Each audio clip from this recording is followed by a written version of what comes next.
Queridos irmãos,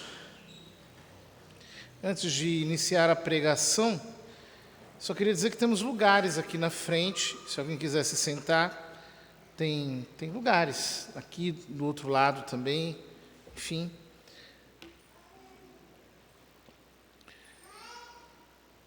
O Evangelho fala-nos de um diálogo que um mestre da lei, um escriba, tem com Jesus. O mestre da lei pergunta a ele qual é o maior mandamento. Porque na Torá, os 5 primeiros livros da Bíblia que levam o nome de Torá, porque a palavra Torá significa ensinamento, lei. Existem 613 mandamentos. Tantos quantos ossos nós temos no corpo. Nosso corpo tem essa mesma quantidade de ossos. Ou seja, a Torá é como que a expressão da coluna vertebral, mais do que isso, da ossatura da realidade. E é exatamente isso que, se nós meditássemos nos 5 primeiros livros da Bíblia, nós entenderíamos, especialmente fazendo-o à luz de Jesus. Ora, entre os rabinos havia esse debate: qual mandamento é o maior? Uns diziam que era esse de Deuteronômio 6, que Jesus diz que é o maior mandamento. Outros diziam que não, porque este não está dentro dos 10 mandamentos que Deus entregou a Moisés. Outros diziam que não, porque sem os sacrifícios não há remissão de pecados e, portanto, não há possibilidade de cumprir os mandamentos. Portanto, os maiores mandamentos seriam aqueles que dizem respeito ao culto do Velho Testamento. Havia um debate. E Jesus vai ao cerne desse debate e diz: o primeiro é este. E cita o mesmo texto que nós lemos na primeira leitura. Shema Israel, escuta Israel. Amarás o Senhor teu Deus, o Senhor nosso Deus é o único Senhor. Amarás o Senhor teu Deus de todo o teu coração, de toda a tua alma, de todo o teu entendimento, com toda a tua força. E amarás o teu próximo como a ti mesmo. Deus queria que este mandamento ficasse tão impregnado na mente dos israelitas que disse: vocês o colocarão na fronte e na mão direita, bem como nos batentes de suas portas. E disso falarás em todos os teus caminhos, ao te deitares, ao te levantares. Vejam, Deus está dizendo: eu quero que vocês meditem nisso o tempo todo instante. Pensem que o mais importante é amarás o Senhor teu Deus, amarás o Senhor teu Deus, e amarás ao teu próximo como a ti mesmo. A tal ponto que isso se torna uma música de fundo, de tudo aquilo que você pensa, de tudo aquilo que você diz, de tudo aquilo que você faz. Ele está dizendo: pense nisso com a maior frequência possível. Os judeus ortodoxos levam o mandamento ao pé da letra, e por isso colocam na porta da casa escrito esse mandamento, levam uma caixinha na testa, levam essa caixinha na mão direita, fazem ao pé da letra, Steflin. Mas, na verdade, o que Deus estava pedindo é que meditassem, pensassem nisso o tempo todo. Por quê?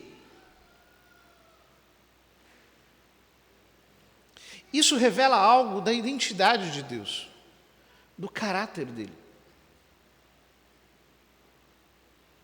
Deus valoriza o relacionamento. Ele é um Deus que valoriza o amor. Esses dias eu conversava com alguém que me falava acerca de um superior no seu trabalho e que ele disse algo que soou um tanto afrontoso, e esse superior ficou ofendidíssimo e disse: você afrontou a minha autoridade. Ou seja, o que aquele homem valoriza em primeiro lugar é a autoridade que ele tem. E, portanto, o respeito que o outro tem pela sua autoridade. A tal ponto de ficar mal e de sentir-se ofendido se viu não reconhecido na autoridade que tem. Deus não é assim. Deus não valoriza, em primeiro lugar, a sua autoridade. Deus valoriza o amor que nós temos por Ele. Ele diz, em primeiro lugar, amarás o Senhor teu Deus. É isso que eu estou te dizendo, em primeiro lugar. Eu não estou interessado naquilo que você tem. Eu não estou interessado no teu temor. Eu não estou interessado no teu serviço. Eu não estou interessado em nada do que você faça.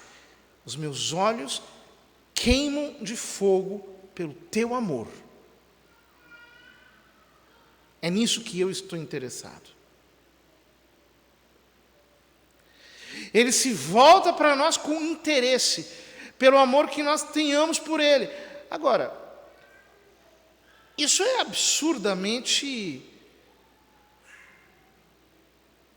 chocante para nós. Por quê?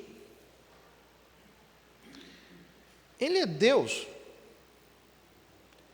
Nós somos criaturas.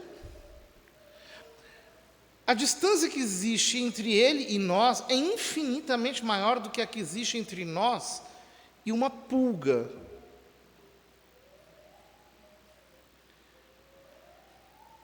Em nenhum momento você diz, poxa, será que essa pulga gosta de mim? Você não se importa com o amor de uma pulga, porque afinal de contas é uma pulga. Você esmaga. A pulga não é nada para você. E, no entanto, Ele olha para nós, que somos tão pequenos, tão efêmeros, tão míseros, tão ínfimos, e Ele diz, eu me importo com o amor que você tem por mim. Eu valorizo o amor que você tem por mim. Eu aprecio o amor que você tem por mim. É este amor que eu quero receber, porque ele é teu. Eu reconheço o teu amor por mim. Ou seja, num coro de 1000 vozes, nós somos incapazes de distinguir a voz de alguém. Mas em todo o universo, Deus é capaz de distinguir a qualidade do nosso amor. E de dizer, este é o amor teu. É o amor por mim que sobe do teu coração. Não o amor que sobe do coração do outro, daquele outro, é o teu.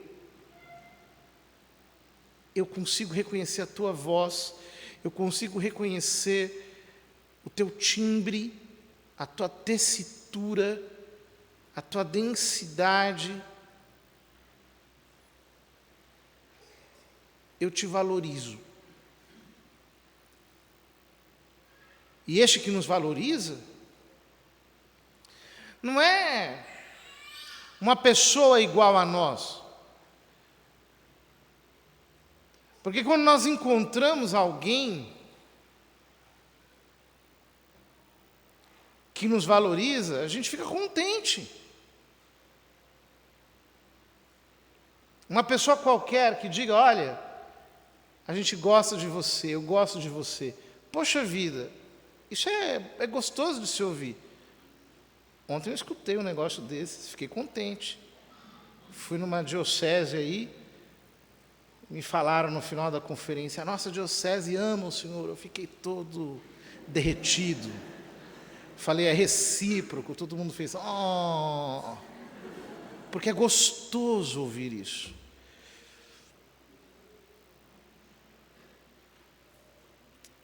Agora, Deus gostar de ouvir isso de nós, Ele é Deus, Ele é sublime, é grandioso, é santo, Ele é excelso, é majestoso.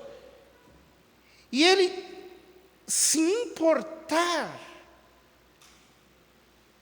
com o nosso amor, a ponto de dizer, em primeiro lugar, eu quero isso.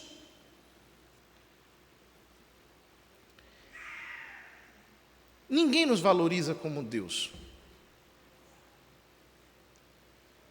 Não tem amigo que você tenha, nem pai, nem mãe, nem irmão, nem ninguém te valoriza tanto quanto Deus, porque Ele é Deus e mesmo assim Ele se importa com o amor que sai do teu coração por Ele. Isso é grandioso demais, nós deveríamos ficar extremamente derretidos. Isso deveria causar em nós uma profunda importância. O Senhor, Ele não se dignou tirar-me do nada apenas e trazer-me para a existência. Ele realmente valoriza o amor que eu tenho por Ele. Ele valoriza os sentimentos que eu tenho por Ele. E tudo isso que eu sinto por Ele, para Ele é importante. Para Ele faz diferença, Ele gosta, Ele quer. Sendo Ele quem Ele é.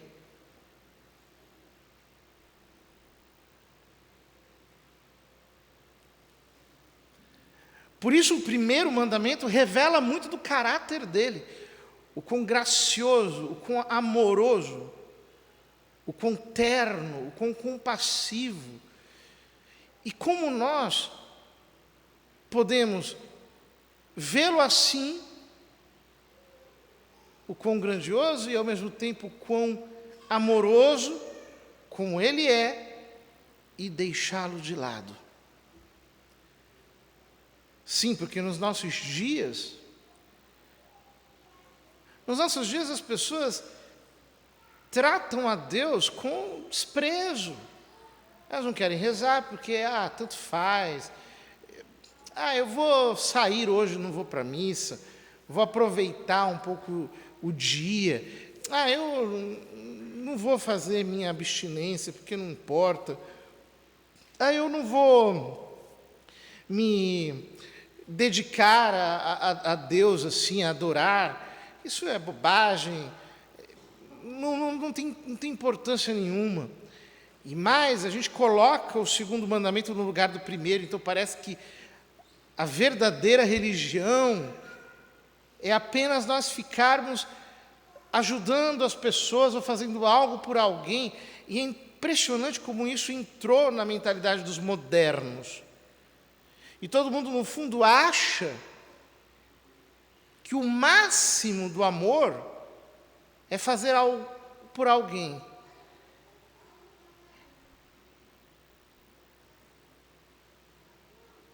Como se simplesmente fazer algo,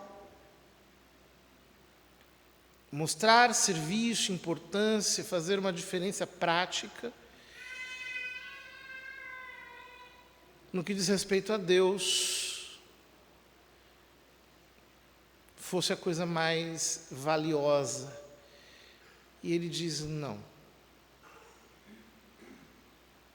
Eu me importo com os teus sentimentos por mim. Eu gosto de tocar os sentimentos que saem do teu coração por mim. Eu valorizo isso. Quando alguém entra num relacionamento amoroso com o Senhor, ele se deleita, porque amar Jesus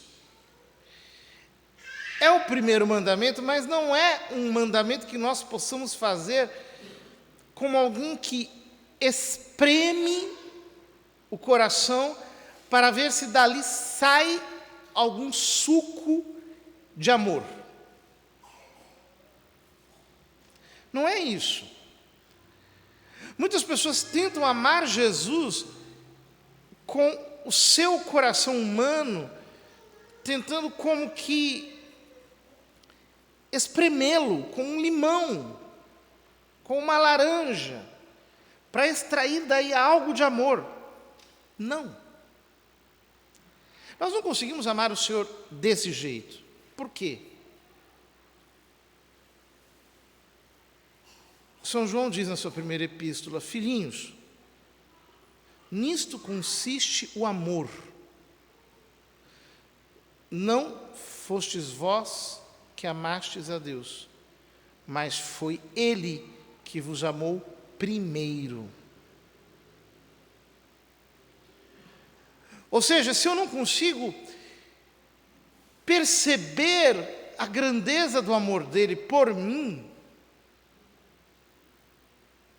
eu não vou conseguir deleitar-me no seu amor. Eu preciso olhar para o amor dele e perceber a que extremos ele chegou. Primeiro, ele não precisava me criar, mas ele quis me criar. Mas ele não apenas quis me criar, mas ele colocou como finalidade da minha existência a união com ele, a glória dele. Consiste em que eu me una com ele. Então ele me quer, ele me deseja. E para isso, ele fez algo absolutamente inacreditável, porque eu não mereço ser amado por ele, eu não mereço sequer amá-lo, eu sou corrompido, eu nasci em pecado, sou pecador, e todavia, por mim que sou pecador, ele atravessou essa distância infinita, não apenas uma distância metafísica, mas ele atravessou essa distância moral absurda que existe, porque ele é santo, eu sou ímpio.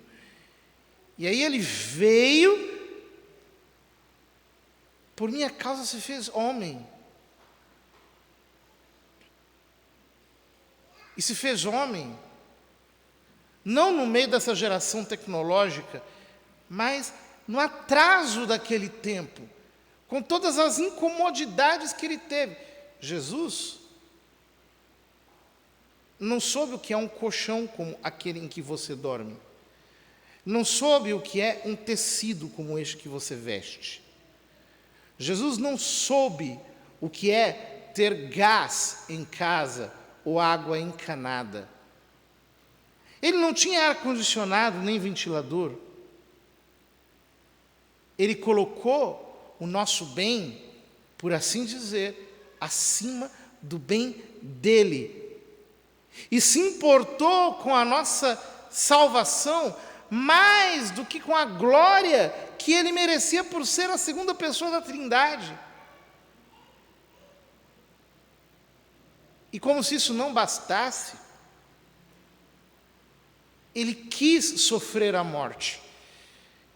Ninguém tira a minha vida, disse ele, eu a dou por mim mesmo. E foi sangrado como um bicho. Foi torturado, foi maltratado. Só porque ele nos ama, a nós que não merecemos, para pagar o nosso pecado. Ele morreu, ele foi para uma sepultura que nem era dele. Ele foi colocado lá e ficou 2 dias, 3 dias, exposto à intempérie, ao frio, aos insetos que ali estavam, e ressuscitou dos mortos. Para quê? Ele ressuscitou dos mortos simplesmente porque ele quis mostrar o poder que ele tem? Não. São Paulo diz, ele morreu pelos nossos pecados, mas ele ressuscitou para nos justificar. Ou seja, ele chegou diante do Pai e disse, olha, no lugar da desobediência deles, toma a minha obediência. Só que a obediência dele tem um valor muito maior do que a nossa desobediência. É como se nós devêssemos alguns milhares e ele tivesse pagando o Pai com milhões e milhões e milhões. Então o Pai diz, mas como é que eu vou te pagar de volta? Ele diz, eu não precisa pagar para mim. Paga para ele, para ela, para ele, para ela, para ele, para ela, para ele, para ela, até o fim do mundo. Esses que creem em mim, esses que acreditam em mim, esses que se importam comigo, esses que entenderam o grande plano de amor que eu tenho, esses que depositaram fé em mim, eu quero justificá-los. Então, isso tudo, Pai, dá para eles. Entrega para eles. É para eles que eu quero. Na segunda leitura, a carta aos Hebreus diz que ele vive para interceder por nós, e a palavra talvez mais significativa aqui para traduzir interceder é, ele está sempre vivo para interpelar por nós. Ele está ao lado de Deus Pai, como que sacudindo, como que forçando, dizendo, Pai, eu quero que eles sejam abençoados com toda sorte de bênçãos, eu quero que eles sejam edificados, eu quero que eles sejam santificados, eu quero que eles sejam glorificados. Ele está ao lado do Pai, sacudindo o Pai de amor por nós, porque Ele nos ama. Ele está fazendo isso neste momento. Há um homem, neste momento, à direita de Deus Pai, interpelando-o em nosso favor.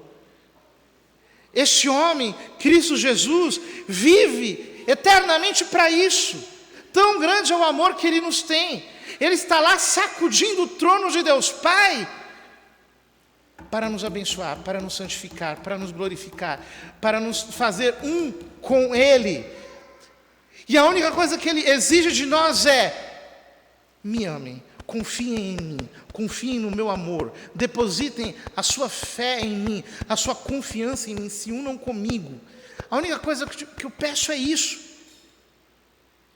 Se importem com o que eu fiz por vocês, porque foi por amor, unicamente porque eu vos amo, somente por isso.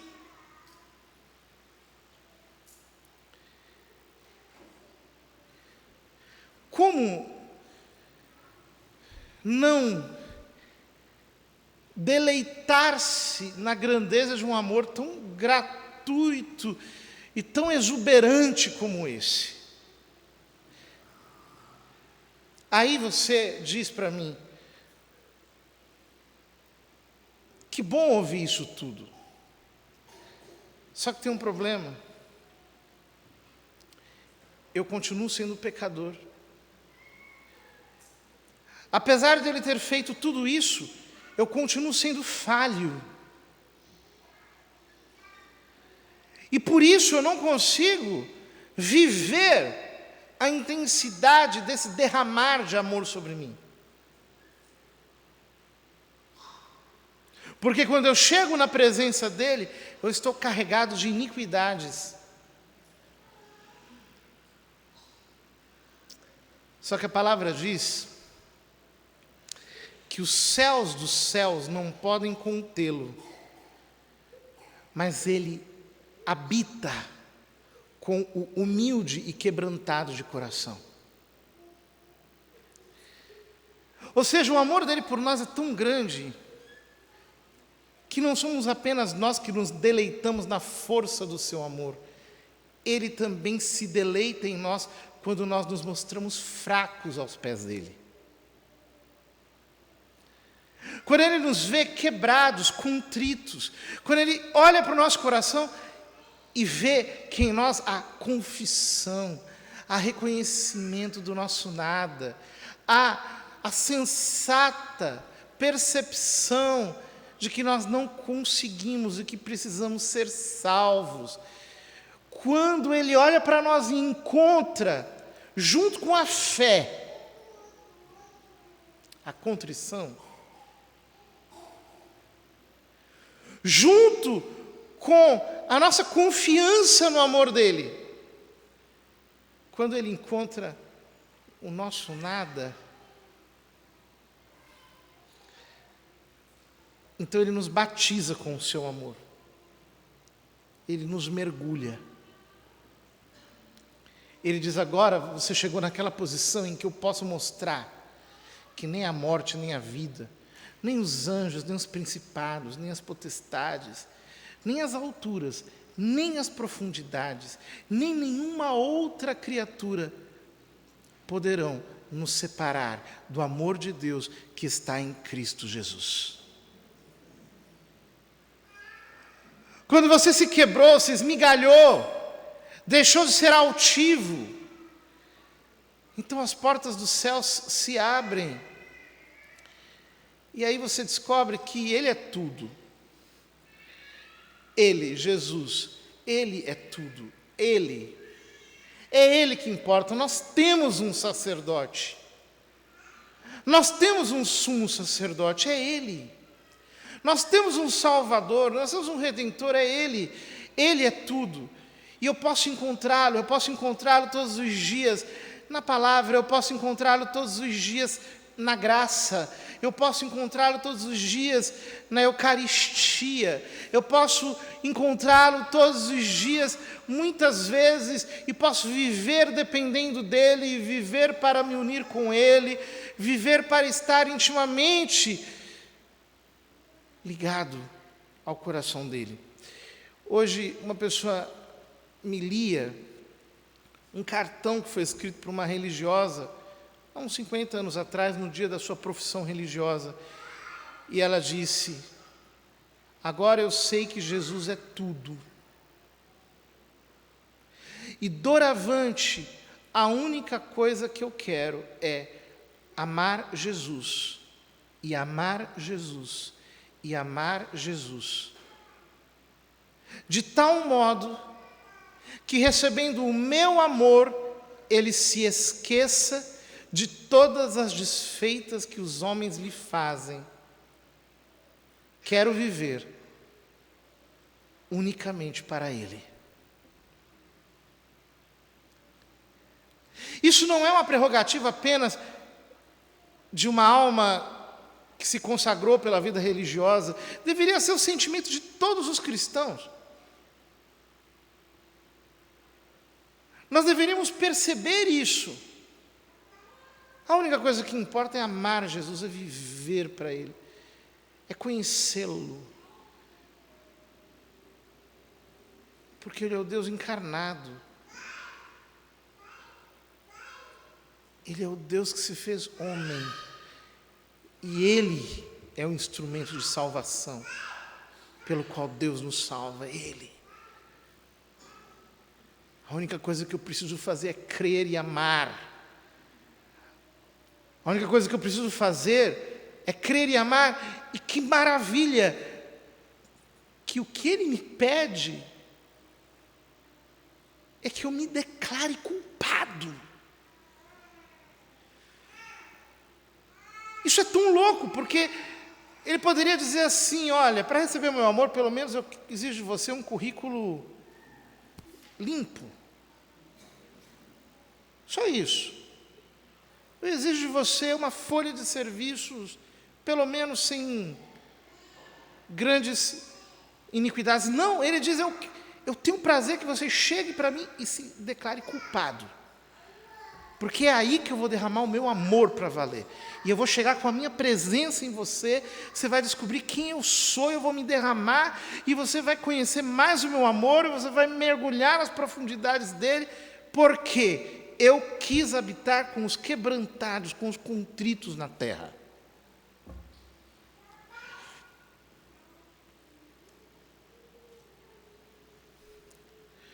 O arrependimento é a chave para a presença de Deus. É a chave para que nós possamos acessar a níveis mais intensos da revelação do amor que Ele tem por nós.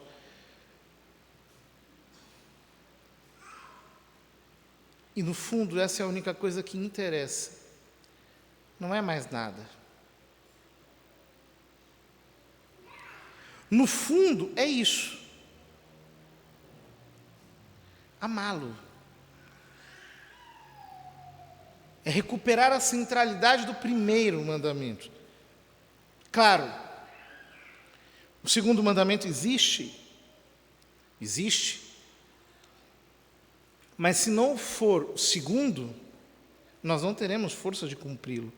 Porque o que me dá força para amar o próximo é estar encharcado do amor de Deus. Caso contrário, eu vou dar ao próximo a pior parte de mim, que sou eu mesmo. Mas quando eu estou encharcado do amor divino, eu posso dar ao próximo a melhor parte de mim, que é Cristo. E então,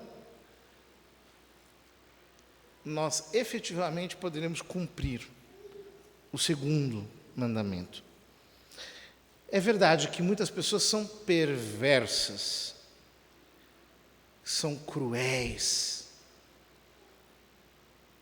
são frias e precisam aprender o mandamento da caridade, talvez começando dentro da sua própria casa. Nós temos que nos arrepender pelas nossas ruindades. Porque a verdade é que muitas vezes um cristão convive impunemente com muitas crueldades no seu dia a dia.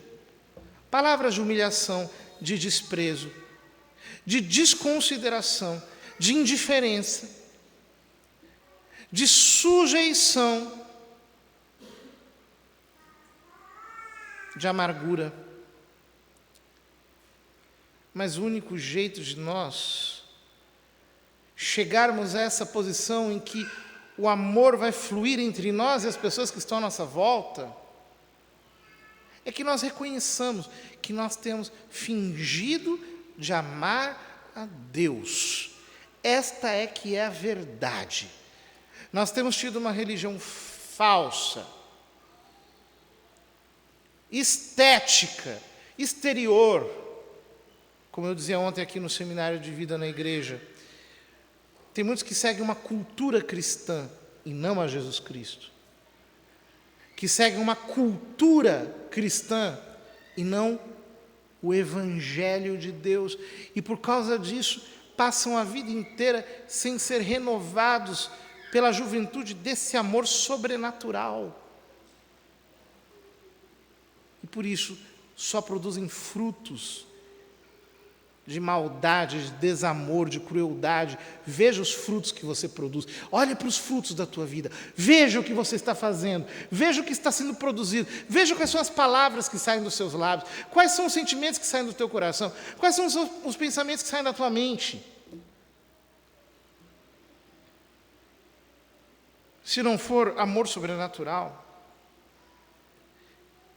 isso significa que o amor de Deus está na periferia da sua espiritualidade. E o que está ainda ocupando o centro são apenas os sentimentos que você curte pelas coisas de Deus, com uma distância imensa em relação a Ele. Tem muita gente que gosta das coisas de Deus e que passa a vida inteira apegada a elas, sem jamais apegar-se a Ele. Que nós aprendamos o caminho do amor, e então queridos irmãos, nós entenderemos que Ele é maior do que todos os sacrifícios. Porque o que está na base dele é o sacrifício do Cordeiro, que por amor de nós, derramou até o último sangue precioso das suas veias, a fim de nos ver salvos e redimidos para sempre.